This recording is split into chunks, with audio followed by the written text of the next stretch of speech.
Mayor Gautam দেবের গাড়ি আটকে পানীয় জলের সমস্যা নিয়ে বিক্ষোভ দেখালো এসইউসিআই এবং সিপিআইএম। বৃহস্পতিবার শিলিগুড়ি পুর নিগমের সামনে পানীয় জলের সমস্যা নিয়ে বিক্ষোভ দেখায় এসইউসিআই এবং সিপিআইএম।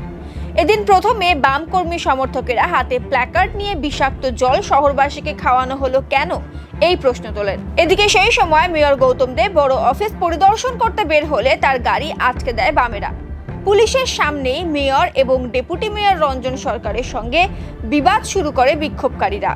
পরবর্তীতে পুলিশের হস্তক্ষেপে পরিস্থিতি নিয়ন্ত্রণে আসে। ঘটনাকে কেন্দ্র করে ব্যাপক উত্তেজনার সৃষ্টি হয়। ঘটনায় ক্ষোভ প্রকাশ করেন মেয়র এবং ডেপুটি মেয়র। উল্লেখ্য, বুধবার শিলিগুড়ির মেয়র গৌতম দেব সাংবাদিক বৈঠক করে পুর নিগমে সরবরাহ করা জল পান করতে মানা করেন। তারপর থেকেই জল নিয়ে হাহাকার শুরু হয়। যদিও পুর নিগমের পক্ষ থেকে পিএইচই এর জলের ট্যাঙ্ক বিভিন্ন ওয়ার্ডে পাঠানোর ব্যবস্থা করা হলেও জল কিনতে দোকানের সামনে লম্বা লাইনে দাঁড়িয়ে থাকতে দেখা যায় শহরবাসীকে। এমন পরিস্থিতিতে পুর নিগমের বিরুদ্ধে ব্যর্থতার অভিযোগ তুলে পুর নিগমের সামনে বিক্ষোভ দেখায় বাম কর্মী সমর্থকেরা। শিলিগুড়ির প্রাক্তন মেয়র অশোক ভট্টাচার্য বলেন, যখন তিনি ক্ষমতায় ছিলেন সেই সময় পিএইচই এর কাজের জন্য দুদিন জল সরবরাহ বন্ধ ছিল, সেই জন্য তাকে হেনস্থা করা হয়েছিল বলে তিনি অভিযোগ করেন। আমার কয়েক বছর আগে আমি যখন মেয়র ছিলাম, পিএইচির একটা কাজের জন্যে, সেই কাজের জন্যে দুদিন জল বন্ধ ছিল।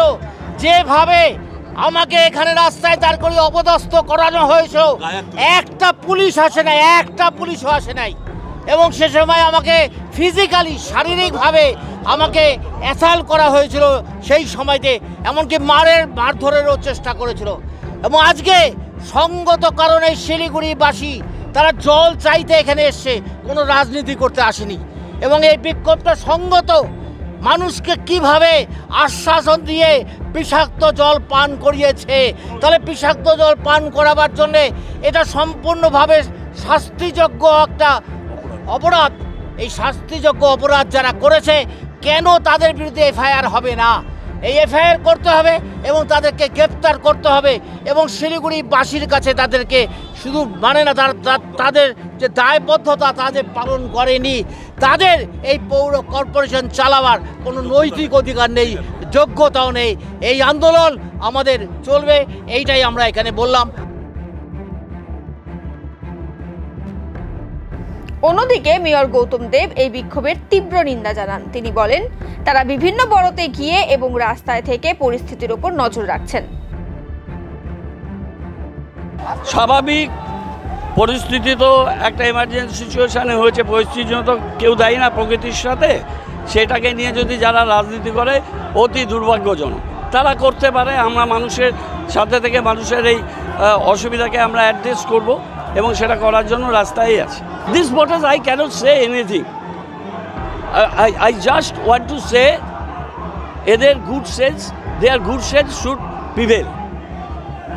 I am now going to the Borough office, Borough number 1 and Borough number 5 to monitor the situation, and my deputy mayor and MIC water supply, they will be visiting Borough number 2, 3 and 4. I myself, along with my MIC conservancy and vehicles, we are moving, and they are making some demonstration in the democratic process.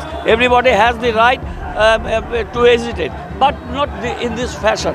Now the emergency situation cropped up, and we are facing this situation, and they are making politics, making nonsense, so that the left is zero. In near future they will be in the minus degree. That I must say, their attitude is very, very unfortunate and uncalled for. গাড়িটা সেটা তাদের ব্যাপার। দেখুন, আমাদের সেই মানসিক এবং সাংগঠনিক শক্তি আছে, কিন্তু আমি এখানে শক্তি প্রদর্শন করতে আসি না, আমাকে কাজ করতে হবে। আমি বেরোচ্ছি, তারা এখানে যদি এইভাবে ভ্যান্ডালিজম করে তার জবাব মানুষ দেবে। পাউচ 1 লক্ষর বেশি পাউচ ওদের ক্যাপাসিটির বাইরে, 1 লক্ষ পাউচ প্রত্যেক দিন যাবে।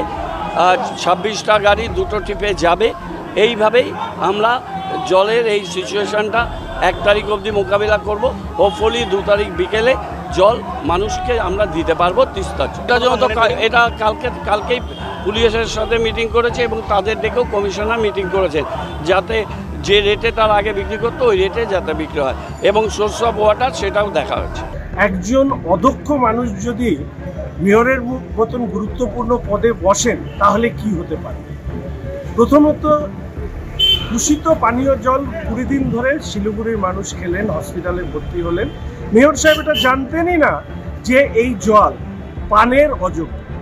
এরপরে কি দেখলাম আমরা, যখন তিনি এই সিদ্ধান্ত ঘোষণা করছেন তার জন্য যে প্রস্তুতি নেওয়ার দরকার সেই নিতে ব্যর্থ হলেন। ব্যর্থ হওয়ার কারণে আজকে চারিদিকে জলের হাহাকার, পানীয় জলে, এবং জলের কালোবাজারি শুরু হয়েছে। আর এই সমস্ত দেখে উত্তেজিত মেয়র সাহেব তিনি তার মাথার বুদ্ধি হারিয়ে ফেলছেন, এবং বুদ্ধি হারিয়ে তিনি একটা সার্কুলার করলেন, একটা নোটিফিকেশন করলেন। কি নোটিফিকেশন? যে শহরের 47টি ওয়ার্ডের একটি মাত্র ওয়ার্ডে সারাদিন জল পাবে, সেটা হচ্ছে মেয়র সাহেবের, আর বাদবাকি 46টি ওয়ার্ডের মানুষ তারা দিনে একবার জল পাবে, এবং একটা নির্দিষ্ট পয়েন্ট থেকে। এর থেকে প্রমাণিত হচ্ছে, আমি গতকাল এই কথা বলেছিলাম, যে মেয়র সাহেব হয় অদক্ষ, নয় মেয়র সাহেবের মেয়র পরিষদ এবং যারা আধিকারিকরা আছেন মেয়র সাহেবকে এই গদির থেকে সরানোর জন্য উঠে পড়ে লেগেছেন। আমি মেয়র সাহেবকে বলবো যে শুভ বুদ্ধি তার উদয় হোক, এই ধরনের নোটিফিকেশন না করে বরঞ্চ সামগ্রিকভাবে আপনার ভুল সিদ্ধান্তের কারণে শহরের মানুষকে যে দুর্ভোগ বইতে হচ্ছে সেই দুর্ভোগকে কাটানোর রাস্তা আপনাকেই খুঁজে বের করতে হবে। আগামীকাল আমি নির্বাচনী প্রচার শেষে শহরে আসব, এবং আসার পরে শহরের মানুষের পাশে দাঁড়ানোর জন্য কি করা উচিত নিশ্চিতভাবে শহরে থেকে সেই কাজ করবার চেষ্টা করব।